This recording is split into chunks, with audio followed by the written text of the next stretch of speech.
Toute la ville en parle. Une émission consacrée à notre vie quotidienne. Avec des invités qui ont des responsabilités pour décider et agir. Toute la ville en parle sur Radio Star. Bonjour et bienvenue dans l'émission Toute la ville en parle sur Radio Star. Et nous avons comme invité de ce dimanche Jean-Luc Chauvin, président de la Chambre de commerce et d'industrie de Marseille-Provence. Bonjour président. Bonjour, donc maintenant on s'appelle la Chambre de commerce et d'industrie d'Aix-Marseille-Provence parce qu'on fait toute la métropole. Alors justement, une année un peu particulière avec ce Covid-19. Quel bilan sur la situation économique ? Écoutez, oui, une année très particulière, vous l'avez dit. D'abord, on vit quelque part quelque chose sans précédent.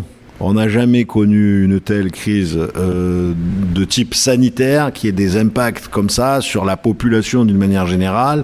Être obligé de rester confiné pendant un peu plus de 2 mois, c'est inédit. Arrêter quasiment en totalité presque l'économie et faire en sorte que chacun cherche un peu sa place, ce qu'il a à faire. Bon.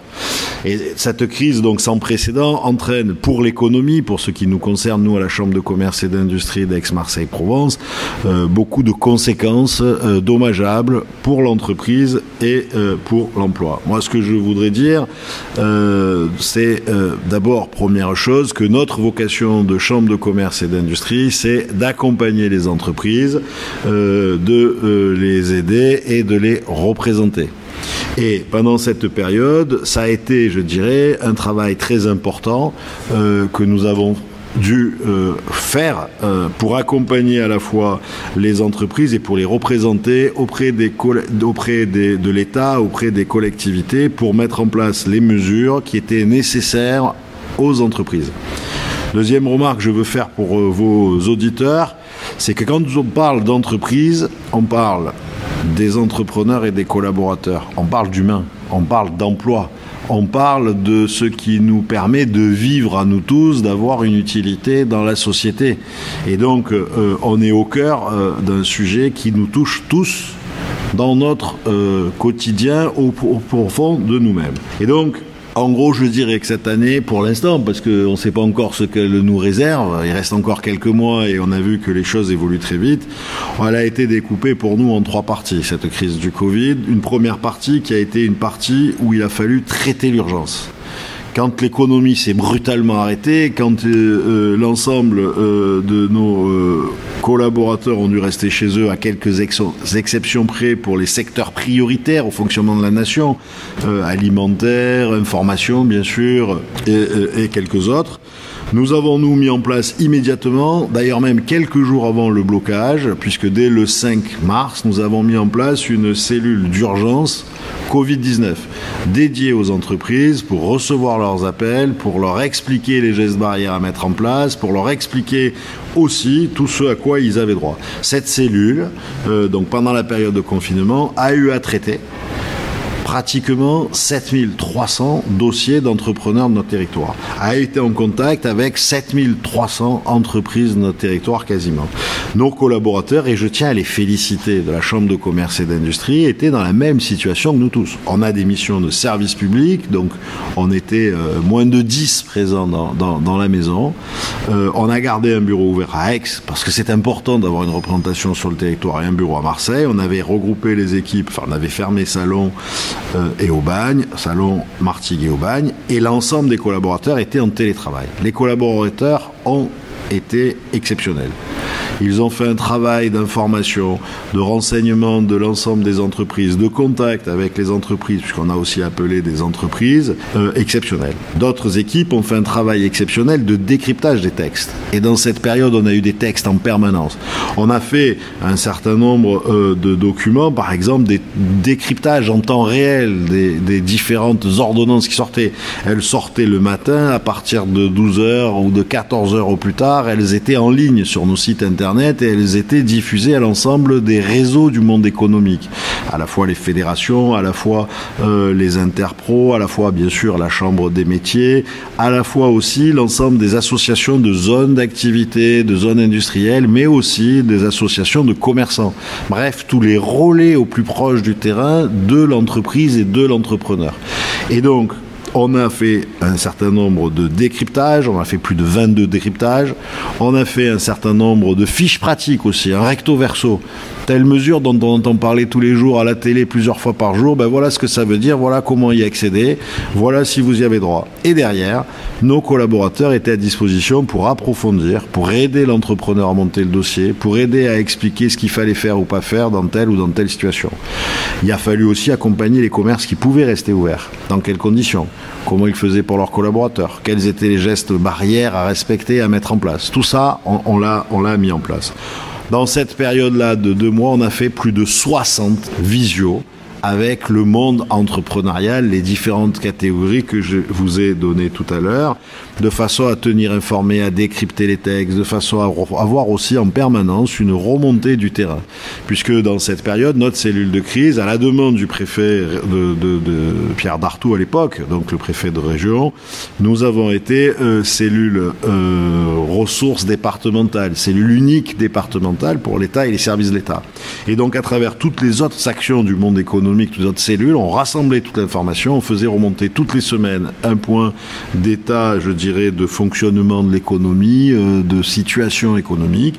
On faisait remonter aussi les différentes difficultés que rencontraient les experts comptables pour demander le chômage partiel, pour obtenir le prêt, les entrepreneurs et toutes les difficultés qu'on a pu avoir, même dans des précisions. Est-ce que tel type d'entreprise est concerné ou pas, auprès des services de l'État, auprès du préfet, et qui les faisait remonter aussi auprès du gouvernement. On a aussi réagi. On a aussi réagi par des actions, je dirais, ça c'était la partie information, accompagnement des entreprises. On a aussi réagi par des actions d'information pour nos concitoyens. Parce que quand les commerces se sont retrouvés, les commerces indispensables au fonctionnement de la nation se sont retrouvés à devoir travailler, il était nécessaire de faire savoir aux clients quels étaient les commerces ouverts, de quelle heure à quelle heure, quels sont ceux qui faisaient de la livraison à domicile par exemple, quels sont ceux qui faisaient du drive. Et donc il a fallu réagir. Et donc une semaine après le début du confinement, nous avons ouvert une sorte de carte interactive des commerces de proximité qui étaient ouverts avec leurs horaires et avec leurs nouveaux services, livraison à domicile, drive, avec tout ce qu'on peut avoir. Cette carte quelque part d'achat local, de commerce local, ça s'est appelé Consomap 13. Quelques chiffres, toujours, parce qu'il faut toujours donner le baromètre. 2452 établissements ont été géolocalisés sur le périmètre de la métropole.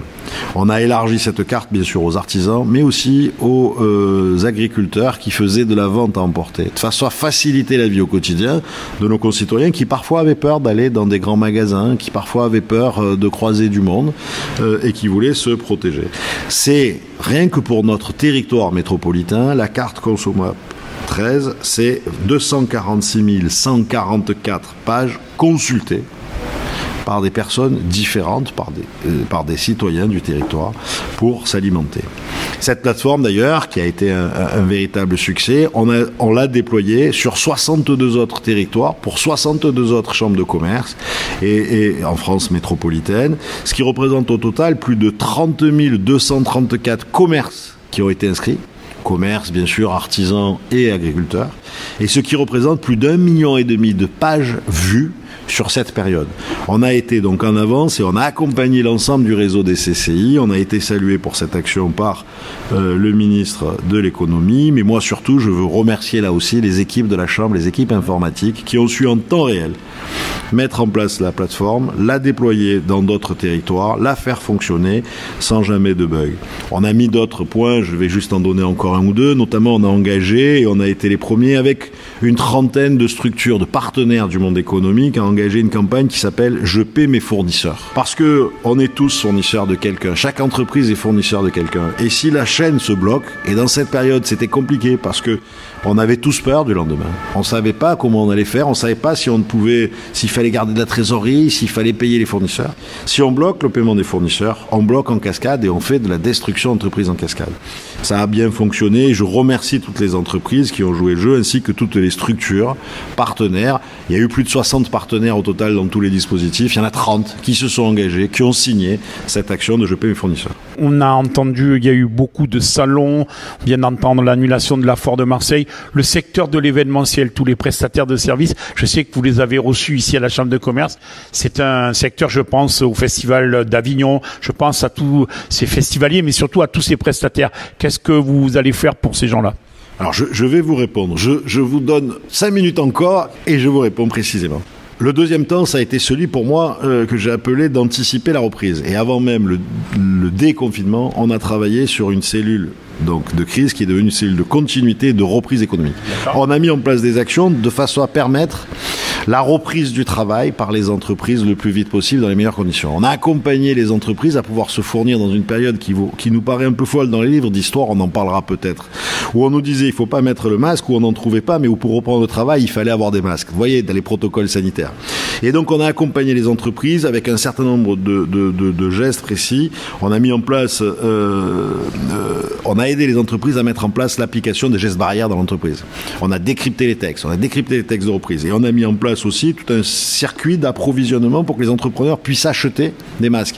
Bien sûr, au départ, ils étaient beaucoup plus chers, mais il fallait en avoir. Ouais. Et puis ensuite, on a pu progressivement mettre en place, grâce à une plateforme qu'on a ici, qui s'appelle la plateforme du Metropolitan Business Act, dont la philosophie est de faire en sorte que les gens d'ici, les entreprises d'ici, achètent aux entreprises d'ici, pour entretenir et développer l'économie ici. C'est une des leçons de la crise, cet achat local. Les consommateurs particuliers individuels sont allés dans les commerces locaux et continuent à avoir une appétence. Ben, chez les entreprises, on a eu le même phénomène, en B2C, ce qu'on appelle, dans notre langage. Et donc, on a mis en place cet achat de protection de matériel. On a aussi, et moi j'en suis très fier, signé avec une 50aine de partenaires du monde économique, un appel aux dons en faveur de l'IHU. Un appel aux dons en faveur de l'IHU dans une période où l'IHU avait des difficultés à avoir de l'argent pour pouvoir acheter des tests et tester massivement. Où vous vous en souvenez certainement, la doctrine du gouvernement n'était pas de tester massivement, était de tester que les malades, ou que ceux qui avaient des symptômes. Et où nous ici, l'IHU et le professeur Raoult, que je tiens à saluer ici devant vous, avaient pris une doctrine qui était de saluer tous, de tester tous ceux qui y allaient, même s'ils n'avaient pas de symptômes, parce qu'ils pensaient que c'était important de rassurer. Et je crois qu'ils ont eu raison. De ce point de vue-là, ce n'est pas, à mon avis, discutable. La preuve a été faite. Donc on a mis en place cette opération dedans. Et puis, en B2C, en achat local, en consommation locale, on a aussi lancé 2 éléments pour les grands consommateurs. D'abord, une campagne de communication générale qui s'appelle « Ça repart ici » pour les entreprises et pour les clients particuliers. Avec 2 choses dedans, notamment pour les personnes, pour nous tous, grand public, citoyens de ce territoire, une carte d'achat ou des chèques cadeaux qui s'appelle 13 local. On a regroupé au sein de cette plateforme, et on a aujourd'hui plus de 700 commerces référencés, commerces locaux. Et on met en vente les chèques pour que pour les fêtes de fin d'année, les comités d'entreprise, par exemple, puissent acheter des chèques pour les donner aux collaborateurs qui les dépenseront dans les commerçants locaux. On a mis en place un certain nombre de sujets avec 13 locales, par exemple, pour des communes aussi, qui ont souhaité pouvoir faire bénéficier des publics en difficulté, de leur CCAS ou autres, de bons d'achat dans les commerces de leur ville. Et on a développé cette opération. On a aussi mis en place le MBA, je vous en ai parlé, le Metropolitan Business Act. On l'a mis en place gratuitement pour toutes les entreprises du territoire jusqu'à la fin de l'année. C'est-à-dire que la Chambre de commerce prend en charge l'adhésion. Voilà le temps 2. Et le temps 3, et après je réponds à votre question, c'est quelque part, profitons de cette période, profitons du plan de relance qui a été annoncé maintenant il y a 15 jours, mais on y a travaillé nous dès le mois de juin ici avec les élus et les équipes de la Chambre. Et l'ensemble des réseaux économiques, plus de 63 partenaires, pour trouver les sujets importants qui vont nous permettre de redémarrer, de faire en sorte que notre territoire va redémarrer plus vite que d'autres. Et donc, c'est quelque part tout ce qui est porté, projeté vers la vision d'avenir. Et on voit bien aujourd'hui qu'on a eu raison de travailler sur ce sujet, puisque avec le plan de relance qui a été annoncé il y a une quinzaine de jours, on a un certain nombre de dossiers qui sont prêts pour pouvoir candidater dans cette compétition des territoires, dans cet appel à projet de France Relance. Nous, les sujets clés qu'on a retenus et les nombreux atouts, c'est quoi ? La santé. C'est indéniable à travers le professeur Raoult et les équipes d'excellence de médecine à Marseille. Mais aussi, ça se sait moins chez nos concitoyens, c'est tout ce qui est autour des biotech, des medtech. Et on a ici, avec Eurobiomed, un des pôles les plus importants du sud de la France de start-up qui font les plus belles levées depuis déjà des années. Il faut les accompagner et notamment les aider à faire en sorte que quand ils trouvent une idée ici, quand ils ont une innovation ici, elle ne soit pas produite ailleurs dans le monde, mais elle reste produite ici. C'est une autre façon d'imaginer la relocalisation. C'est de garder ce qu'on a inventé ici ici pour le produire et pour alimenter le reste du monde. Voilà, le numérique bien sûr, et on a bien vu dans cette période qu'il y avait 2 hubs numériques en France, il y avait Paris, il y avait Marseille à peu près au même niveau, et on a bien vu que nous étions la 5e place numérique dans le monde, par rapport aux câbles sous-marins que nous avons, par rapport aux infrastructures de data center, par rapport aussi à notre écosystème du numérique, nos startups et notre imagination et développement. Dans la relance, on a un sujet sur l'économie décarbonée. On est dans un environnement où on est capable de pouvoir travailler sur l'ensemble des énergies. On a une filière hydrogène à constituer puisqu'on a des pépites. On est capable de travailler sur de l'éolien flottant, offshore ou inshore. On est capable de travailler sur du solaire à très grande quantité. On est capable de travailler sur des nouveaux modes, par exemple avec de la géothermie. On a une richesse ici, on a une filière énergétique importante. On est capable ici d'inventer les énergies du futur. Et quand on parle de ça, on oublie toujours de se dire 2 choses essentielles. D'abord, on a Cadarache pour le nucléaire, mais pas que. Mais on a surtout ITER. ITER, c'est le démonstrateur mondial. C'est un rassemblement des pays pour pouvoir créer le mode de production de l'énergie de demain. On est en phase expérimentale, mais c'est ici, c'est entre Aix et Manosque, et on peut en être fier. Voilà, c'est ici que ça se passe, et donc on est là sur un coup d'avance en matière énergétique. Et puis enfin, on a tout ce qui va concerner le tourisme dans nos filières d'excellence, d'attractivité qu'il faut développer. Alors, vous me parliez des secteurs les plus touchés. Je vais vous donner des chiffres précis. Sur l'enquête de conjoncture que nous avons faite au 30 juillet, 6 entreprises sur 10 considèrent avoir retrouvé un niveau d'activité normal, ou presque normal, c'est-à-dire identique à celui de décembre 2019. 8 entreprises sur 10 ont une baisse de chiffre d'affaires d'à peu près 10%. Mais c'est très contrasté. Certaines sont en avance, par exemple celles de l'agroalimentaire de proximité, quand elles font la vente aux consommateurs directs. Par contre, non quand elles font de la vente à de la restauration collective, au RIE, aux cantines ou autres, là, elles sont en retard. Mais certains secteurs sont vraiment très touchés. L'événementiel, par exemple, que vous évoquiez tout à l'heure, c'est aujourd'hui plus de 70% de baisse du chiffre d'affaires pour ce secteur globalement depuis le début d'année. C'est un tsunami.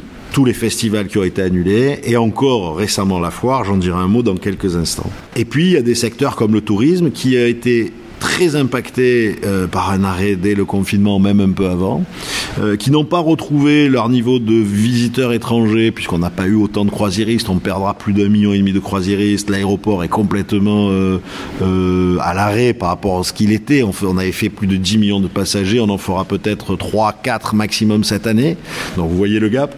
Ouais. Donc ce secteur qui était très impacté, qui au 30 juillet était en baisse de 30%, a pu progressivement un peu aller mieux au mois d'août, mais à nouveau, au mois de septembre, est retombé, a rechuté dans sa fréquentation à cause notamment de l'annonce des mauvais résultats sanitaires de notre territoire. À cause du fait qu'on soit en rouge, et beaucoup de réservations qui avaient été faites par nos concitoyens français, voire certains Européens qui étaient venus en juillet, en août ou qui devaient venir en septembre et en octobre, sont en train d'être annulés pour septembre et octobre à cause du fait qu'on a été classé en zone rouge. Ça veut dire que les Belges qui voulaient venir ou les Allemands, s'ils viennent, ils vont faire 14 jours de quarantaine. Ben, ils viennent pas. Ouais. Les gens de toute la France qui sont dans des endroits où ils sont pas en zone rouge, ils n'ont pas envie de venir en zone rouge. Oui. Et donc on a un énorme manque à gagner. Malheureusement, le secteur du tourisme sera plus impacté que nos enquêtes qui étaient arrêtées au mois de juillet. J'attends les résultats à fin août pour voir les mieux. Bref, cette dégradation importante de la situation sanitaire pendant tout l'été chez nous, avec peut-être une absence de gestes barrières. Peut-être aussi il n'y a pas eu assez de rappel à l'ordre pour expliquer à nos concitoyens qu'il fallait se protéger.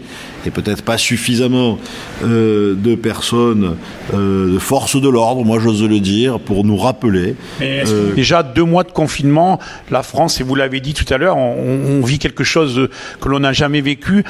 Enfermer des gens pendant 2 mois, est-ce que vous ne pensez pas qu'à un moment donné, les Françaises et les Français en avaient marre, et peut-être que justement, vous avez raison sur les gestes barrières, mais il y avait un besoin de relâchement.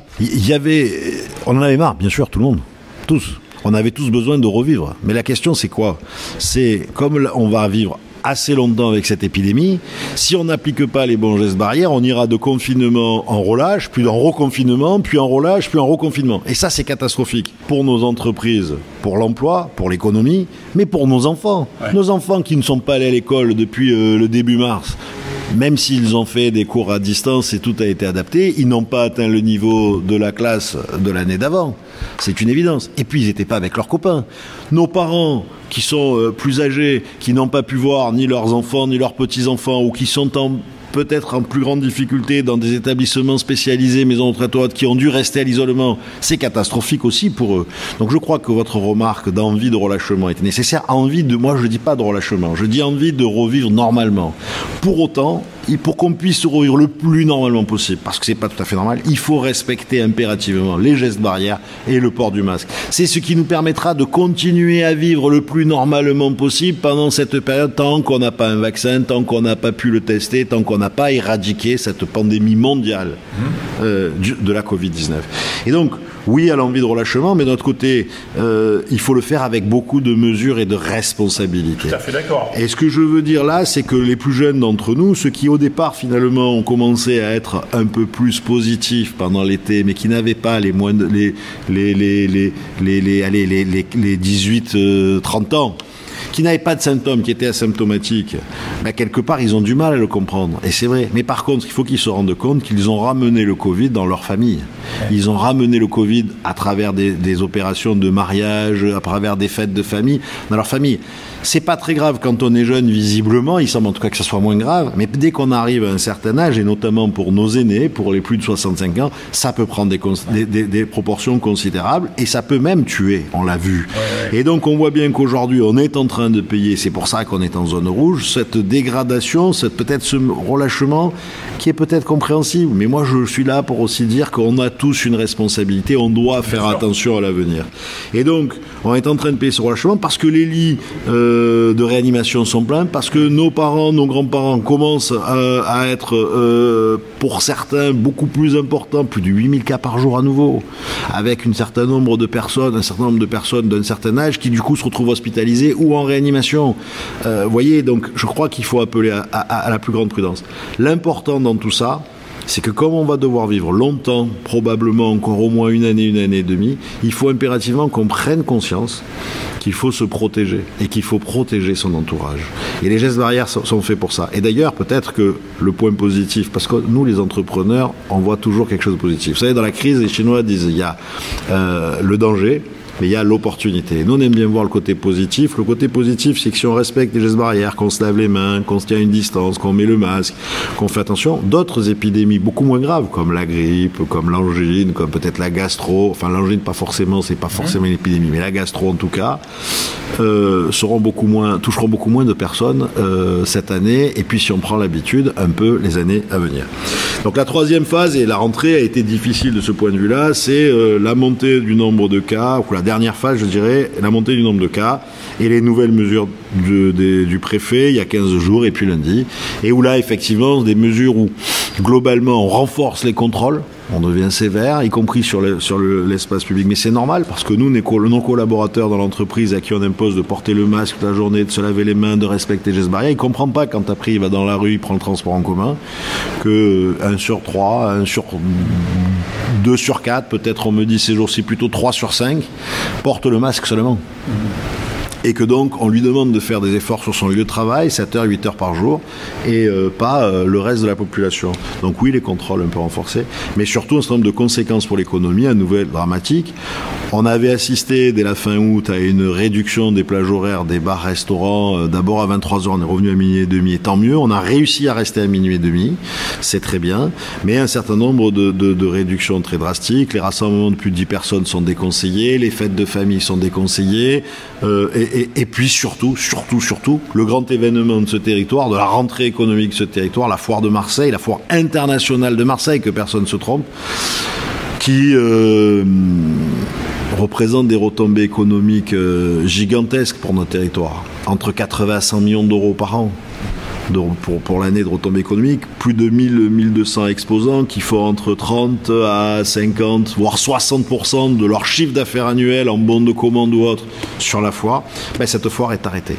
Cette foire qui était avec un autre événement d'ici la fin d'année, un espoir aussi pour la filière de l'événement, d'avoir des stands à monter, de pouvoir travailler, d'avoir les hôtesses ou autres, qui est arrêtée.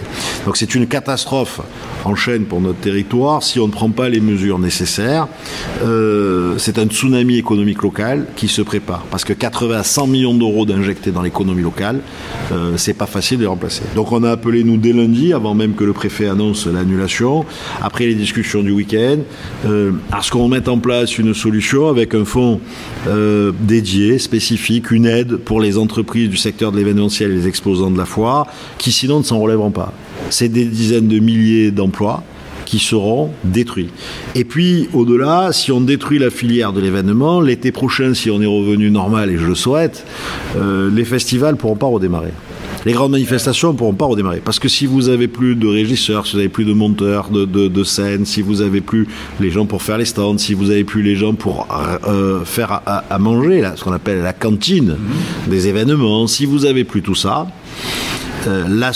si la filière est déstructurée, vous aurez plus tout ça et donc vous pourrez pas faire les spectacles, vous pourrez pas faire la foire de l'an prochain, vous pourrez pas faire les événements du territoire. Quand on imagine que le numéro 1 mondial des événements GL Events, qui est pas sur notre territoire, qui est à Lyon, est en danger de vie ou de mort compte tenu de l'annulation et de ce qui se passe dans le monde, il est présent dans le monde, il est numéro 1 mondial, ça montre l'état de la faiblesse de cette filière. Et donc on doit se mobiliser. Donc on en a appelé en début de semaine à l'État pour se mettre autour de la table avec le chef de file économique qui est la région et pour trouver des solutions. J'ai eu le préfet encore récemment au téléphone, pas plus tard qu'aujourd'hui, et nous sommes en train d'essayer de trouver des solutions. On ne sauvera pas malheureusement la totalité. On ne pourra pas remplacer le chiffre d'affaires perdu. Je pense aussi aux journalistes comme vous qui animez des opérations, des congrès, des tables rondes, des conférences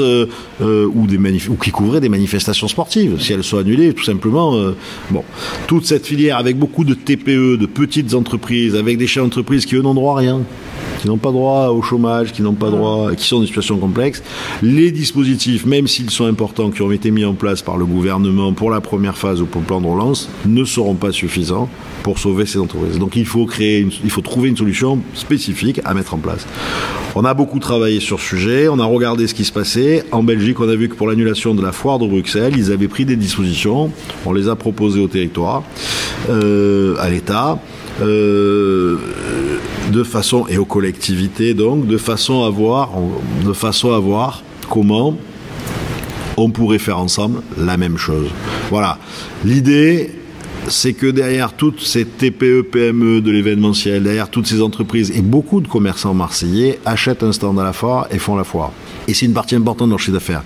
Qui vend des machines à laver, qui vend des cafetières, qui vend des menuiseries à lui ou des vérandas, qui vend des piscines, qui vend du mobilier. Beaucoup d'entreprises de notre territoire, de la région, puis des entreprises aussi extérieures à la région, des entreprises qui viennent de l'étranger, puisque c'est une foire internationale, 45 nationalités représentées, vont se retrouver en très grande difficulté. Si on ne peut pas les accompagner pour essayer de passer le gap, avec des dispositifs déjà existants, comme le chômage partiel pour les collaborateurs, peut-être le FSE avec l'aide exceptionnelle à donner aux dirigeants pour qu'il ait quelque chose, parce que le dirigeant derrière, il doit faire vivre sa famille, il doit payer son loyer ou payer son crédit, il doit payer de quoi nourrir sa femme, ses enfants, il doit avoir de quoi pouvoir habiller l'ensemble de la famille. Bien. Voilà. Donc là-dessus, on est sur un sujet dramatique où nous sommes mobilisés dans l'intérêt des entreprises, dans l'intérêt économique, dans l'intérêt des emplois sauvegardés du secteur, mais aussi pour faire redémarrer ce secteur, je vous l'ai bien expliqué. Voilà. On vient de vivre... On est en train de vivre, on ne vient pas de vivre, on est en train de vivre une période très particulière, jamais connue. Essayons de faire en sorte de transformer le plus possible l'entreprise. On a de belles réussites, on a des entreprises qui faisaient des verres en plastique inrayables, qui se sont transformées et qui font aujourd'hui des unidoses de gel, par exemple, à Aubagne. On a des entreprises qui étaient dans le numérique, qui ont accéléré leurs nouvelles applications pour aider les entreprises à faire telle ou telle action, ou pour aider le grand public à faire telle ou telle chose. Donc il y a aussi des opportunités, je tiens à le saluer, mais il y a profondément une période d'inquiétude. Et moi, ce que je voudrais dire à nous tous, c'est que dans cette période d'inquiétude, c'est le moment aussi de faire un peu le point et de voir comment on doit prendre cette difficulté, cette crise du Covid, comment on doit la transformer en opportunité. En opportunité pour notre territoire, avec les filières d'avenir, prendre des coups d'avance, en opportunité pour nos entreprises, avec des nouveaux business, des nouvelles productions, des nouvelles façons de faire, en opportunité aussi dans la façon d'avoir le lien avec nos collaborateurs dans l'entreprise. Certains veulent refaire du télétravail, d'autres veulent au contraire rentrer à l'entreprise parce que à la maison, peut-être c'était serré, peut-être c'était plus compliqué, puis ils avaient besoin d'un lien social qu'ils n'avaient plus. D'autres, bref, on a besoin de repenser nos modèles et de se réinventer. Et ça peut être une période d'opportunité qui s'ouvrira derrière pour tous ceux qui auront pu être sauvés, bénéficier, trouver de nouveaux modèles. J'ai quand même une pensée très forte pour ceux qui, pour l'instant très peu nombreux, et j'espère que ça va rester ainsi, ne pourraient pas être sauvés et qui seront en difficulté. On a besoin d'avoir une solidarité nationale parce que le chef d'entreprise, vous savez, il n'a pas droit à grand-chose, il a souvent risqué beaucoup. Et in fine, derrière, pour créer de l'emploi, pour créer des postes, et in fine, il a en plus le sentiment de la culpabilité de ne pas avoir réussi. Moi, je voudrais dire à tous ces chefs d'entreprise, ne culpabilisez pas. Vous y êtes pour rien. La pandémie, elle a été mondiale. Vous êtes emporté peut-être avec votre entreprise, mais il faudra d'ailleurs que du côté législatif, on fasse en sorte qu'il ne soit pas pénalisé et qu'il puisse à nouveau entreprendre, s'il le souhaite, une fois cette crise passée. Voilà un peu à quoi sert une chambre de commerce dans cette période. On continue à avoir beaucoup de contacts. On a lancé une campagne d'appel depuis lundi, où on a décidé d'appeler toutes les PME industrielles et ETI industrielles du territoire, il y en a 1500, pour leur parler du plan de relance, pour voir avec elles en quoi on peut les être utiles, en quoi on peut les aider. Et puis derrière, on va appeler toutes les PME, on va descendre, je pense, jusqu'aux entreprises d'une taille de 10 personnes. Et puis, ensuite, on continuera à descendre sur toutes les TPE. Effectivement, les entreprises qui ont le plus besoin d'une chambre de commerce puissante, c'est les toutes petites, les moyennes entreprises, les plus grosses, souvent, ont les équipes internes pour avoir beaucoup d'informations. Pendant cette crise, quand même, un certain nombre nous ont demandé de les aider, de les accompagner, et c'est bien normal. Voilà ce que je pouvais vous dire. En conclusion, on a tous une responsabilité. Faire en sorte que l'épidémie ne reparte pas dans des proportions importantes. On a tous une responsabilité, c'est pour éviter un reconfinement potentiel, qui est un vrai risque, parce que certains disent que c'est pas vrai, que c'est pas possible. Moi, je ne le parierai pas. D'accord. On a tous une responsabilité, donc c'est de faire en sorte de respecter les gestes barrières, de porter le masque, de respecter les gestes barrières et d'accompagner, d'apprendre malheureusement à vivre presque normalement, le plus normalement possible, en respectant ces nouvelles règles barrières sanitaires, en portant le masque, en se lavant les mains très souvent et en faisant en sorte peut-être que celui qui ne le fait pas se sent gêné dans la rue. Et pas ceux qu'on a connus cet été où celui qui le faisait était gêné. Parce que c'est comme ça qu'on réussira. Et là, ça touche à chacun d'entre nous responsables. Faire en sorte que nos plus jeunes ne contaminent pas leur famille, c'est important. Et s'ils le font malgré eux quelque part, sans avoir fait exprès, faire en sorte que nous puissions avoir la solidarité, les lits disponibles pour accueillir et soigner chacun d'entre nous. Il y a déjà eu trop de morts. Voilà, c'est un appel, un cri du cœur solennel, un appel responsable, pas simple parce que j'ai des enfants comme nous tous, pas simple parce que moi aussi le masque, il a fait très chaud cet été et encore cette semaine, le masque il m'irrite, pas simple parce que, mais on doit tous donner l'exemple. Merci Président. Merci à vous, longue vie à notre radio, à notre filière de l'événement. C'était Jean-Luc Chauvin, président de la Chambre de commerce et d'industrie d'Aix-Marseille-Provence. Voilà, je l'ai dit. Je vous rappelle que vous pouvez retrouver l'intégralité de notre émission sur notre site radiostarcom.com. Toute la ville en parle. Merci pour votre fidélité. Bon week-end. Radio.